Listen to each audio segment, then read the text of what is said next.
Good morning students. +1 accountancy में next topic है अपना डबल एंट्री सिस्टम। देखिए आज का जो ये टॉपिक है ये आपको जो मेन अकाउंटिंग की थ्योरी समझाएगा ना, ये कि कैसे डेबिट कैसे क्रेडिट करते हैं, किस अकाउंट को अकाउंट क्या होते हैं, ठीक है, इन सब के बारे में। तो इसी के अंदर है डबल एंट्री सिस्टम, मतलब दोहरा लेखा प्रणाली। तो सबसे पहले तो हम इसका मीनिंग जानेंगे कि मतलब क्या होता है, क्या कह रहा है ये। अब इसकी थोड़ी सी थ्योरी हम रीड करेंगे, मैं आपको बोल के बता रहा हूँ, आपने उसको ध्यान से सुनना है। ये कह रहा है कि एवरी ट्रांजैक्शन, जो प्रत्येक व्यवहार है, ठीक है, चाहे वो मॉनेटरी टर्म में हो, मतलब मुद्रा के अंदर हो, या जिसको हम मेजर कर सकते हैं मुद्रा के अंदर, उसके दो एस्पेक्ट होते हैं, दो पहलू होते हैं। एक तो होता है कि एक फिक्स्ड अमाउंट हम रिसीव करते हैं, और दूसरा उतना ही अमाउंट हम क्या करते हैं, पे करते हैं, त्याग करते हैं उसका। तो कह रहा है कि इनका जो जितने भी ट्रांजैक्शंस हैं, इनके दोनों एस्पेक्ट्स का बुक्स के अंदर जो लेखा करना चाहिए, इसलिए डबल एंट्री सिस्टम की आवश्यकता हमें पड़ती है। तो डबल एंट्री सिस्टम का मतलब ये मत समझना दो बार लेखा, इसका है दो बार का मतलब नहीं है, दोहरा लेखा प्रणाली की एक अकाउंट जितने से डेबिट होगा उतने से ही क्रेडिट होगा। तो देखिए क्या कह रहा है ये कह रहा है कि डबल एंट्री सिस्टम में जो है इसके अंदर इसके कुछ नियम होते हैं स्पष्ट, जिसके कारण ये फेमस है। ये मेथड जो है अपना, प्रत्येक ट्रांजैक्शन से दो अकाउंट इफेक्ट पड़ते हैं, दो अकाउंट के ऊपर इफेक्ट पड़ता है, एक को डेबिट और दूसरे को हम क्रेडिट करते हैं, ठीक है। और जो डेबिट क्रेडिट का जितना भी हमने किया उन सब का टोटल निकाल के हम बनाते हैं ट्रायल बैलेंस, जिससे जो उसकी एक्यूरेसी, शुद्धता की जांच कर सकते हैं हम। और ट्रायल बैलेंस की सहायता से हम फाइनल अकाउंट का मतलब ट्रेडिंग एंड P&L अकाउंट और बैलेंस शीट बनाकर उस बिजनेस की फाइनेंशियल पोजीशन को हम मेजर कर सकते हैं। तो कुछ डाटा दे रहा हूं मैं यहाँ पर। डबल एंट्री सिस्टम के ऊपर कह रहा है कि सबसे पहले 1494 में, ठीक है, ये कोई इटली देश का वेनिस नगर का गणितज्ञ था महान लुकास पैसियोली, उसने एक बुक लिखी थी जिसके अंदर उन्होंने क्या किया था, दोनों एस्पेक्ट्स को अकॉर्डिंग रूल, नियम के अनुसार लिखने की पद्धति को आविष्कार किया था। उसके बाद ये क्या कह रहा है ये, उसके बाद कह रहा है कि प्रत्येक लेन देन जो है ना, कम से कम दो खातों को विपरीत दिशा में प्रभावित करता है। कोई भी ट्रांजैक्शन होगा वो दो अकाउंट्स को इफेक्ट डालेगा। फॉर एग्जांपल यदि हम बात करके चले हुए, हमने फर्नीचर मशीन खरीद लिया, तो एक तरफ तो क्या होता है, हमारे पास वो एसेट्स के रूप में फर्नीचर मशीन आता है, और दूसरी तरफ कैश जाता है, ठीक है। तो एक को हम डेबिट करेंगे, दूसरे को हम क्या करेंगे, क्रेडिट करेंगे। इसका मतलब ये नहीं सोचना चाहिए कि हमने दो बार लिखना है, दो बार लिखने का मतलब नहीं है, दो खाते कम से कम इफेक्ट होते हैं, प्रभावित होते हैं, एक पाने वाला एक देने वाला। अब इसकी एक डेफिनेशन लिखी हुई है, ये आपने बड़े ध्यान से समझनी है। J.R. बाटली बाई के अनुसार देखो क्या कह रहा है ये, एवरी बिजनेस ट्रांजैक्शन, ये देखिए, every business transaction has a twofold effect and that it affect two account in opposite directions, विपरीत दिशाओं के अंदर प्रभावित करता है। and if a complete record were to be made of each such transaction, ऐसे लेन देनों का क्या करते हैं, कंप्लीट रिकॉर्ड करते हैं हम। it would be necessary to debit one account and credit another account, तो ये जरूरी हो जाता है कि एक डेबिट होगा एक क्रेडिट होगा एक खाता। It is this recording of the twofold effect of every transactions that has given rise to the term DES, मतलब डबल एंट्री सिस्टम। क्या बताया इन्होंने बताया कि जो जितने भी ट्रांजैक्शंस हैं उनका डबल इफेक्ट पड़ता है, दोहरा प्रभाव पड़ता है, मतलब ये दो खातों को विपरीत दिशा में प्रभावित करता है, दो अकाउंट्स को। यदि किसी जो ट्रांजैक्शंस है उनका हमने कंप्लीट रिकॉर्ड रखना है, तो ये जरूरी होगा कि एक खाते को हम डेबिट करेंगे, दूसरे को क्रेडिट करेंगे। तो प्रत्येक ट्रांजैक्शंस के, एवरी ट्रांजैक्शंस के इस डबल इफेक्ट को रिकॉर्ड करने के लिए जो उत्पत्ति हुई, जो ओरिजिन हुआ, उसको हम क्या बोलते हैं, डबल एंट्री सिस्टम।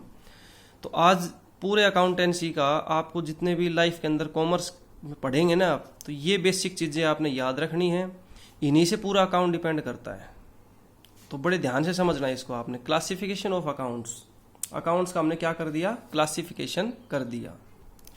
देखिए टू टाइप्स बताए यहाँ पर, personal account, impersonal account. Hindi में भी यदि मैं बात करके चलूँ तो व्यक्तिगत खाते और अव्यक्तिगत खाते, जैसा कि आपको दिखाई दे रहा है। अब ये जो पर्सनल अकाउंट है इसके 3 सब पॉइंट बना दिए। 3 नेचुरल पर्सनल अकाउंट, पीए का मतलब personal account, artificial personal account और रिप्रेजेंटेटिव पर्सनल अकाउंट, मतलब प्राकृतिक, ये कृत्रिम, ये प्रतिनिधित्व। इम्पर्सनल में रियल और नॉमिनल। रियल को फिर 2 पॉइंट में बना दिया इन्होंने, टेंजिबल, इंटेंजिबल। तो ये ध्यान रखना आप। अब मैं क्या बता रहा हूं आपको, यदि ये बोले कि खाते कितने प्रकार के होते हैं तो आपने नंबर 1, नंबर 2, नंबर 3, ये इसको मैं नंबर 1 लिख रहा हूं यहां पर, नंबर 1, ये नंबर 2, ये नंबर 3। खाते कितने प्रकार के होते हैं? 3 भागों में बांट सकते हैं इनको। किसी भी ट्रांजैक्शंस के लिए, अकाउंट को रिकॉर्ड के लिए हम 3 भागों में बांट सकते हैं, personal account, real account, nominal account. कौन कौन से बताए हमने? Personal account number 1, real account number 2, nominal account number 3। ठीक है। उसके बाद में पर्सनल अकाउंट क्या होगा, आप ध्यान दीजिए। पर्सनल अकाउंट ये कहता है कि किसी व्यक्ति के नाम से, किसी फर्म के नाम से, किसी संस्था के नाम से, किसी कंपनी के नाम से जो खोले जाते हैं, that is called personal account. Rules बाद में पढ़ेंगे, पहले इनकी थोड़ी सी थ्योरी मैं आपको बता देता हूं। पर्सनल अकाउंट में क्या बता दिया, कोई जैसे फॉर एग्जांपल की बात करके चले हम, राम का अकाउंट, मोहन का अकाउंट, सोहन का अकाउंट, ठीक है, और भाई महर्षि दयानंद यूनिवर्सिटी का अकाउंट, बैंक अकाउंट, ऑनर्स का कैपिटल अकाउंट, ऑनर्स का ड्राइंग अकाउंट, ये सारे क्या हैं? पर्सनल अकाउंट है। इनका नियम क्या है? पर्सनल अकाउंट का रूल्स क्या है? रूल्स का मतलब नियम कि पर्सनल अकाउंट होगा तो उसका जो ट्रांजैक्शन होगा उसकी एंट्री किस नियम के आधार पे की जाएगी। तो ये आपने ताउमर याद रखना है, debit the receiver and credit the giver. Debit the receiver का मतलब प्राप्तकर्ता जो है उसको डेबिट करेंगे और जो देने वाला है उसको क्रेडिट करेंगे। बड़े ध्यान से समझ लो इसको, debit the receiver and credit the giver, इसको आपने अप टू डेट याद रखना है। प्राप्तकर्ता जो होगा वो डेबिट होगा और देने वाला क्रेडिट होगा। एग्जाम्पल देखते हैं, कैश पेड टू राम। क्या हो गया? कैश पेड टू राम, कि हमने राम को पैसे दिए। अब ध्यान दो, राम क्या है? एक पर्सनल अकाउंट है, ठीक है। तो personal account debit the receiver के नियम के हिसाब से राम तो क्या कर दिया हमने? डेबिट कर दिया, और हमारी तरफ से क्या चला गया? कैश चला गया, तो टू कैश अकाउंट। यदि हम बात करके चलें कि कैश रिसीव्ड फ्रॉम सोहन ₹1000, तो क्या एंट्री बनाओगे आप? Cash received from Sohan, Sohan से पैसे हमें मिले हैं। अब देखो इस नियम को लागू करो आप। पर्सनल अकाउंट कौन सा है? सोहन। सोहन कौन है? क्रेडिट द गिवर, देने वाले को क्रेडिट करो। तो अपने पास एंट्री क्या बन जाएगी इसकी? Cash account debit to Sohan. Cash आया है और कहां से आया है? सोहन से आया है, ठीक है। अब ये कह रहा है कि जो ये पर्सनल अकाउंट है इसके हमने 3 पार्ट्स बताए आपको, नेचुरल, आर्टिफिशियल, रिप्रेजेंटेटिव। तो नेचुरल कौन सा होगा अब आपने ध्यान रखना है। नेचुरल का मतलब तो मैंने आपको बता दिया, राम, श्याम, मोहन, सोहन, सीता, गीता, जो भी होगा, ठीक है। ऑनर्स का कैपिटल अकाउंट, ऑनर्स का ड्राइंग अकाउंट, और कोई भी डेटर अकाउंट हो, कोई भी क्रेडिटर अकाउंट हो।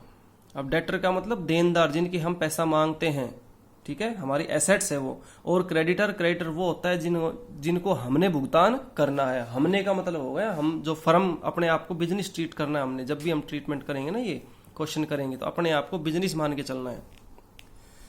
उसके बाद में आर्टिफिशियल। आर्टिफिशियल का मतलब क्या हो गया कि ये कह रहा है कि भाई ये इनका फिजिकल एग्जिस्टेंस नहीं होता, भौतिक अस्तित्व तो नहीं होता, लेकिन इन्हें हम पर्सनल अकाउंट मान लेते हैं। जैसे किसी भी फर्म का, कंपनी का, संस्था का बैंक का अकाउंट, ठीक है, कोई भी इंश्योरेंस कंपनी है, गवर्नमेंट डिपार्टमेंट है, ये सारे के सारे क्या है? आर्टिफिशियल पर्सनल है। ये नाम से पता लग रहा है, आर्टिफिशियल मतलब कृत्रिम, जानबूझ के बनाया हुआ। नेचुरल जो प्राकृतिक है, राम, श्याम, मोहन, सोहन, कोई भी है, आर्टिफिशियल जानबूझ के बनाया हुआ। रिप्रेजेंटेटिव का मतलब प्रतिनिधित्व, मतलब वे अकाउंट आते हैं जो किसी ग्रुप को, ठीक है, किसी पर्सन्स को या ग्रुप ऑफ पर्सन्स को रिप्रेजेंट करते हैं। जैसे outstanding salary due to staff, staff को सैलरी आउटस्टैंडिंग है, तो ये किसको? स्टाफ को रिप्रेजेंट कर रहा है, इसलिए आर्टिफिशियल रिप्रेजेंटेटिव पर्सनल अकाउंट हो गया। प्रीपेड इंश्योरेंस, ठीक है। तो इसके अंदर क्या क्या आएंगे, ये 3-4 शब्द मैंने बोले हैं। आर्टिफिशियल के अंदर क्या आएंगे, एक्रूड, अनअर्न, प्रीपेड, आउटस्टैंडिंग, ये 4 शब्द बोले हैं, इनको आपने ध्यान रखना है। ये इसके अंदर आते हैं, ये रिप्रेजेंटेटिव के अंदर आते हैं, ठीक है। नेचुरल, प्राकृतिक, राम, श्याम, मोहन, सोहन किसी भी व्यक्ति का नाम हो। आर्टिफिशियल, जानबूझ के बनाया हुआ, किसी भी फर्म का, कंपनी का, संस्था का, बैंक का, यूनिवर्सिटी का, किसी का भी जो संस्था बनाई गई है उसका अकाउंट। रिप्रेजेंटेटिव में आ गया, आउटस्टैंडिंग शब्द लग जाए, प्रीपेड लग जाए, एक्रूड लग जाए, अनअर्न लग जाए, इस टाइप से। अब बात करके चलते हैं हम इम्पर्सनल, अव्यक्तिगत। तो इसके 2 पार्ट्स हैं, रियल, नॉमिनल। रियल का मतलब क्या हो गया, वास्तविक खाते जो वास्तव में हैं। रियल का मतलब क्या हो गया, जो वास्तव में है, ठीक है। जिनका अमाउंट, जिनका जो मूल्य है ना, मूल्य वो हम क्या कर सकते हैं, मुद्रा के अंदर माप सकते हैं। जैसे कैश अकाउंट, जिनको आप देख सकते हैं, छू सकते हैं। Cash account, furniture, machinery, building, goodwill, ये सारे के सारे। इसका नियम क्या है, नियम देखेंगे अब हम। डेबिट व्हाट कम्स इन, बड़े ध्यान से याद करना है। रियल अकाउंट का नियम है डेबिट व्हाट कम्स इन, जो आ रहा है उसे डेबिट कर देंगे। क्या, जो आ रहा है उसे डेबिट कर देंगे। And credit what goes out, जो गया उसे क्रेडिट कर देंगे। मशीनरी परचेज्ड बाय कैश, अब देखिए कैश भी क्या है, कैश शब्द क्या है यहाँ पर, कैश क्या है, एक अपना रियल चीज वास्तव में है, उसको देख सकते हैं हम। मशीनरी है, वो भी क्या है, रियल में है। तो नियम क्या बताया, डेबिट व्हाट कम्स इन, क्या आ रहा है, मशीनरी खरीदी है तो मशीनरी अकाउंट डेबिट, क्या जा रहा है कैश, तो टू कैश अकाउंट, बन गई एंट्री, ठीक है। तो क्या बने इसका मतलब, debit what comes in and credit what goes out, कि जो आ रहा है उसे डेबिट कर देंगे और जो जा रहा है उसे क्रेडिट कर देंगे। अब इसके 2 पार्ट्स बताए हमने, टेंजिबल और इंटेंजिबल। तो टेंजिबल का मतलब मूर्त, जिसको हम देख सकते हैं, छू सकते हैं। जैसे cash, stock, furniture, land, building, ये सारे। बैंक शब्द ध्यान रखना, बैंक रिप्रेजेंटेटिव है अपना, सॉरी आर्टिफिशियल है। इंटेंजिबल में क्या आ गया, इंटेंजिबल का मतलब जिसको हम ना देख सकते हैं, ना छू सकते हैं, लेकिन वो हैं। जैसे इनको याद रखना आप, गुडविल, पेटेंट, कॉपीराइट, ट्रेडमार्क, ये कुछ ऐसे शब्द हैं, ये इंटेंजिबल है, इनको हम देख नहीं सकते। गुडविल का मतलब होता है प्रसिद्धि, ख्याति, रेपुटेशन, ये इसकी गुडविल बहुत अच्छी है, कहाँ है उसको नहीं देख सकते, उसकी सेल के हिसाब से हम अंदाजा लगा सकते हैं। पेटेंट, एकस्व एकाधिकार होता है। कॉपीराइट, ट्रेडमार्क, ये सारे के सारे क्या हो गए अपने, क्या हो गए, ये इंटेंजिबल रियल अकाउंट, ठीक है। और लास्ट आता है अपना आज नॉमिनल अकाउंट, नाम मात्र। जैसा कि नाम से ही पता लग रहा है, कैसा, नाम मात्र के हैं। इसके अंदर सारे के सारे क्या आएंगे, इनकम्स और एक्सपेंसेस। जो अपना नॉमिनल अकाउंट है इसके अंदर आएगा इनकम्स और एक्सपेंसेस। तो इसका रूल क्या हो गया, debit the expenses and losses. जितने भी खर्चे और हानियां होंगी उसको हम क्या करेंगे, डेबिट। ध्यान रखना, जब भी आप जर्नल एंट्री करेंगे ये रूल के बगैर, ये रूल याद नहीं है, आप अकाउंटेंसी नहीं पढ़ सकते हैं। रूल मस्ट भी याद करने पड़ेंगे आपने। Debit the expenses and losses, कि जितने भी खर्चे हैं या हानियां हैं उसको डेबिट करेंगे। And credit incomes and gains, और जो भी आय होगी या लाभ होगा उसको हम क्या करेंगे, क्रेडिट करेंगे। सैलरी पेड, अब देखिए सैलरी पेड का मतलब क्या हो गया, सैलरी दी। सैलरी क्या है, खर्चा है, तो खर्चा क्या होगा, डेबिट। तो एंट्री क्या बन गई, salary account debit to cash account. यदि बात करके चले हम received commission, received commission ₹500, commission मिला है। तो कमीशन क्या है, इनकम्स है, इनकम है, तो एंट्री क्या बन जाएगी, cash account debit to commission account 500। Cash तो क्या है, अब देखो कैश क्या है, रियल चीज है। रियल का नियम क्या है, डेबिट व्हाट कम्स इन, जो आ रहा है उसे डेबिट कर दो। तो जब भी आप जर्नल एंट्री करेंगे ना, इनके नियम लागू होंगे ये।